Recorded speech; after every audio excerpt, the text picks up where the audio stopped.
Dan, thanks.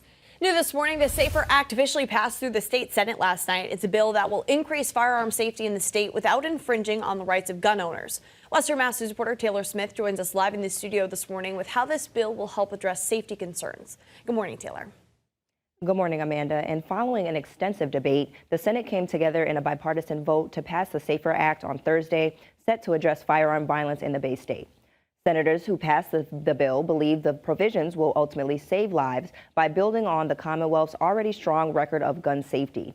They say the legislation focuses on common sense policies to reduce gun crime and gun injuries and updates the state laws to provide the necessary support to tackle any concerns relating to gun violence prevention. Some of the policy updated in the bill includes ghost guns, assault weapons, Glock switches and trigger activators, inspections of gun dealers, and red flag law and extreme risk protection orders, which allows healthcare professionals to petition courts to remove firearms and licenses from patients who pose a risk to themselves or others.